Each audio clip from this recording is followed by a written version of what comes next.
دو آیات مبارکہ آپ کے سامنے تلاوت کی ہیں سورۃ البینہ کی۔ اس میں اللہ تعالیٰ فرماتے ہیں لم یکن الذین کفروا من اہل الکتاب والمشرکین منفکین حتی تأتیہم البینہ۔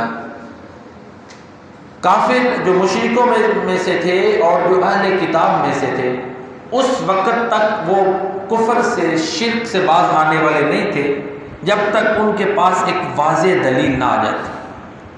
رسول من اللہ، وہ واضح دلیل اللہ کی طرف سے رسول ہے، عظیم ترین رسول جناب محمد رسول اللہ صلی اللہ علیہ وآلہ وسلم۔ رسول من اللہ یتلو صحفا مطہرہ، وہ ان پر پاکیزہ صحیفے یعنی قرآن کریم کی تلاوت کرتے ہیں۔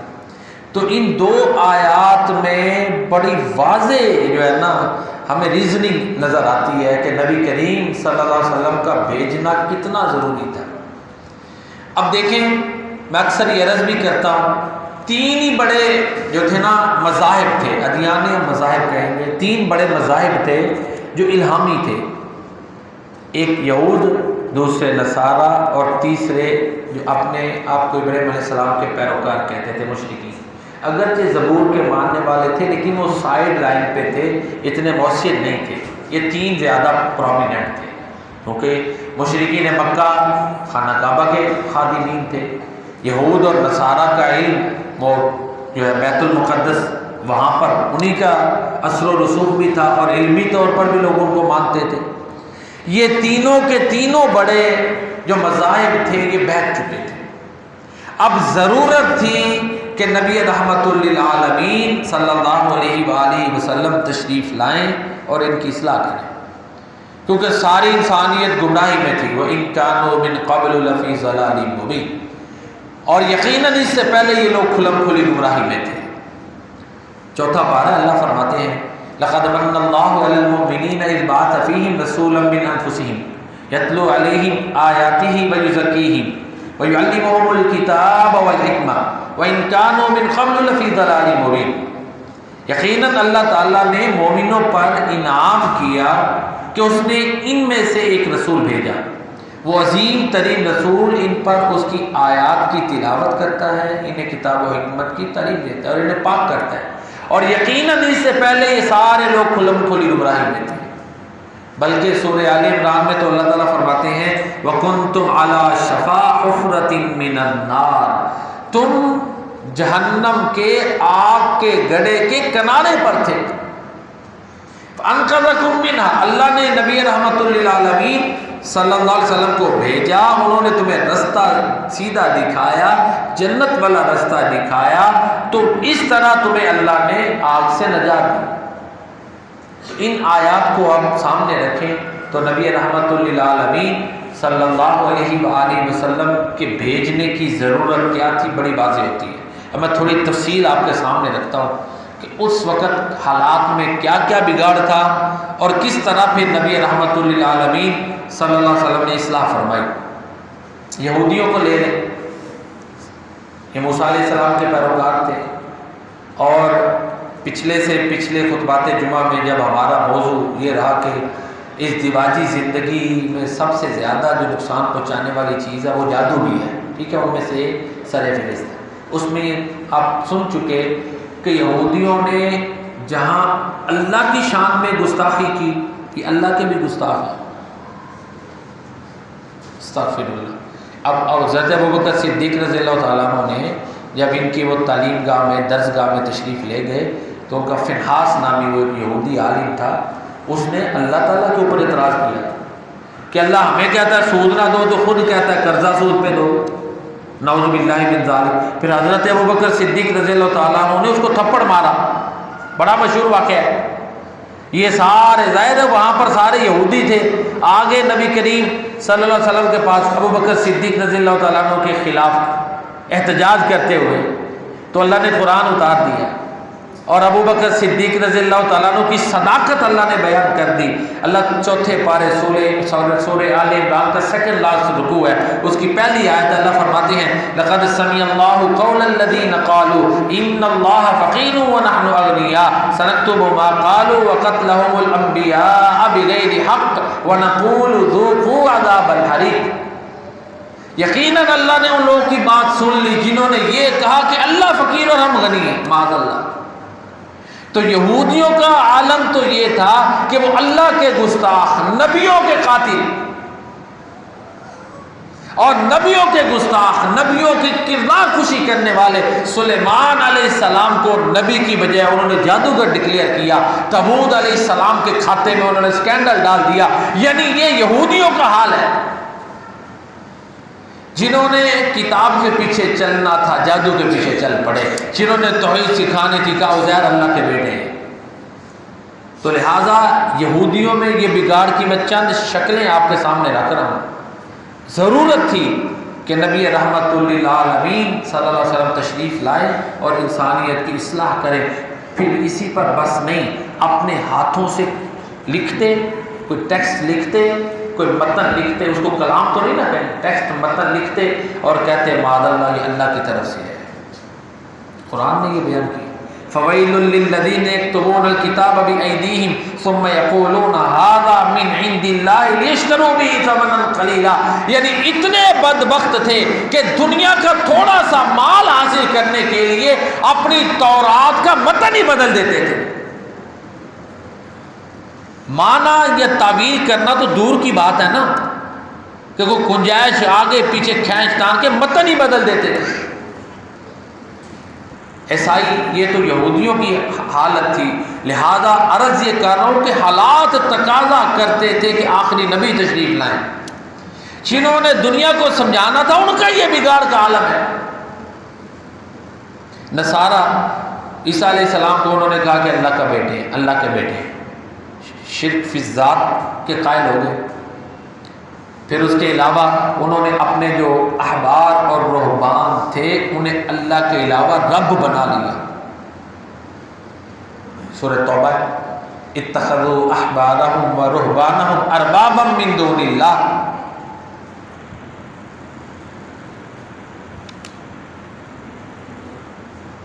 ایک شخص تھے نا جو عیسائی، عدی کے بیٹے، عدی بن حاتم تائی کے بیٹے عدی، مسلمان ہوئے نا، تو کہتے ہیں اللہ کے رسول قرآن میں لکھا ہوا ہے کہ ہم نے اپنے علماء کو، اپنے صوفیوں کو، راہبوں کو رب پکڑا تھا، تو ہم ان کی کا پوجا کرتے تھے۔ ان کے ذہن میں یہ تھا کہ جیسے اللہ کی پوجا کرتے ہیں ویسے پوجا کریں گے تو تب رب ہے۔ تو نبی کریم صلی اللہ علیہ وسلم نے وضاحت پیش کی کہ کیا تم جس کو وہ حلال کہتے تھے حلال نہیں مان لیتے تھے؟ حلال اور حرام کرنا یہ مقام، یہ منصب، یہ اسٹیٹس صرف اللہ کا ہے۔ تو تم نے یہ مقام، یہ منصب، یہ اسٹیٹس اپنے مولویوں، اپنے راہبوں اور اپنے پادریوں کو دیا تھا، کیا تم ایسا نہیں کرتے تھے؟ وہ کہتے ہیں ہاں۔ تو نبی رحمت للعالمین صلی اللہ علیہ وسلم نے فرمایا یہی تو رب بنانا ہے، اتخذوا احبارهم ورهبانهم اربابا من دون اللہ۔ یہ میں اکثر عرض کرتا ہوں، یہ اسلام کو اعزاز حاصل ہے، اس کا نہ پیر نہ مولوی آگے پیچھے نہیں بھاگ سکتا۔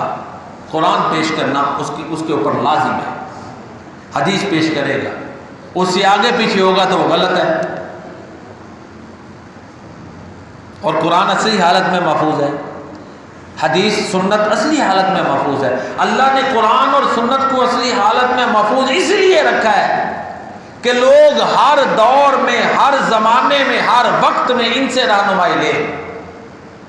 جو بھی عالم بات کرے قرآن کی دلیل مانگے، حدیث سنت مانگے، حدیث مانگے، اس کے مطابق ہے تو سارا کو ہے، نہیں تو پھر اس کی بات چھوڑ دی جائے گی۔ یہ ہمارا عقیدہ نہیں، یہ امام ابو حنیفہ رحمۃ اللہ تعالیٰ علیہ کا بھی یہی عقیدہ ہے، جن کے ذریعے سے ہمارے اکثر برے صغیر کے لوگ سنت کو فالو کرتے ہیں۔ یہی عقیدہ نظریہ امام شافعی کا ہے، یہی امام مالک کا ہے، یہی امام احمد بن حنبل کا ہے۔ یہ جو چاروں بڑے ائمہ کرام ہیں انہیں کا یہی عقیدہ ہے، اور ہم اسی عقیدے کو لے کے آگے چلتے ہیں۔ فائنل حتمی بات اللہ اور اللہ کے رسول کی ہے، اور ہر ایک پابند ہے اس کے مطابق چلے۔ اس سے کوئی ہٹ کے چیز پیش کر رہا ہے تو اس کو چھوڑ کر قرآن و سنت کی طرف لوٹنا ہو۔ یہ نصارہ کی میں نے آپ کے سامنے حالت پیش کی، کہ انہوں نے اپنے راہبوں پادریوں کو رب پکڑا ہوا تھا، عیسیٰ علیہ السلام کو اللہ کا بیٹا کہتے تھے، پھر ان میں بھی عجیب و غریب نظریات تھے۔ رہ گئے مشرکین جو مکہ مکرمہ میں مقیم تھے، ابراہیم علیہ السلام کی اولاد میں سے تھے، جو قریش تھے، جو خانہ کعبہ کے خادمین تھے، انہوں نے اللہ کے گھر میں 360 بت رکھے ہوئے تھے۔ اتنا بگاڑ تھا، تو کیا یہ بگاڑ تقاضا نہیں کرتا کہ نبی رحمت للعالمین آتے؟ اقبال نے بھی کہا نا، ہم سے پہلے تھا عجب تیرے جہاں کا منظر۔ انہوں نے پورا وہ چند شعروں میں نقشہ کھینچ کے رکھ دیا۔ ہم سے پہلے تھا عجب تیرے جہاں کا منظر، کہیں مسجود تھے پتھر، کہیں معبود شجر، خوگرے پیکرے محسوس تھی انسان کی نظر، مانتا پھر کوئی اندیکھے خدا کو کیوں کر، تجھ کو معلوم ہے لیتا تھا کوئی انعام تیرا، قوت بازو اے مسلم نے کیا کام تیرا۔ یہ انہوں نے شکوہ میں اصل میں نا یہ ذکر کیا ہے، شکوہ اقبال کا جو اللہ سے انہوں نے دیا کیا۔ انہوں نے پہلے تو مسلمانوں کی حالات بیان کیے، جی بجلیاں گرتی ہیں ہم پر، سیلاب آتے ہیں ہم پر، ہیں جی زلزلوں کے زیادہ اثر ہوتے ہیں تو ہم پر، اگر کوئی ظلم ڈھاتا ہے تو ہمارے اوپر، غربت ہے تو ہمارے اوپر چھائی ہے، دنیا میں اگر کوئی قدر و منزلت نہیں تو ہماری ہے، کوئی ویلیو نہیں تو ہماری ہے، مظلوم ہو کے بھی ہم ہی ظالم ہیں، مظلوم ہو کے بھی ہم ہی دہشت گرد ہیں، یہ سارا کچھ ان پہ کیوں ہے؟ یہ شکوہ ہے اس کا، اللہ سے کیا ہے۔ تو پھر آگے وہ ریزن بھی بیان کیے ہیں نا، وہ معزز تھے زمانے میں مسلمان ہو کر اور تم خوار ہوئے تاریخ قرآن ہو کر۔ تو شکوہ اس نے کہا کہ اللہ تجھے پتہ ہے جب مسلمان نہیں تھے تو جگہ جگہ بت پرستی تھی، کوئی درختوں کو پوج رہا ہے، کوئی پتھروں کو پوج رہا ہے۔ ہم سے پہلے تھا عجب عجیب و غریب تیرے جہاں کا منظر، کہیں مسجود تھے پتھر، پتھروں کی پوجا ہو رہی تھی، کہیں معبود شجر، کوئی درختوں کو پوج رہا تھا، پیکرے محسوس تھی انسان کی نظر، انسان اسے ہی رب مان لیتا تھا جس سے کوئی فائدہ ملتا تھا۔ پھر بن دیکھے تجھے تو کون مانتا، ہاں مسلمانوں نے یہ تجھے منوایا، انہوں نے تیرے کلام پر عمل کیا، قرآن پڑھا، تیرے نبی رحمت للعالمین کو مانا، ان کی اتباع کی، تو وہ صحابہ جنہوں نے پوری دنیا میں توحید کا پھریرا لہرا دیا، اور اقبال نے ہی کہا مغرب کی وادیوں میں گونجی اذان ہماری، تھمتا نہ تھا کسی سے سیل روا ہمارا، جن کے کریڈٹ میں کتابیں لکھی جانی تھی آج ان کی ایک دو آپس کی جھڑپوں کو لے کے ان کو بدنام کرتے ہیں لوگ، اللہ معاف فرمائے۔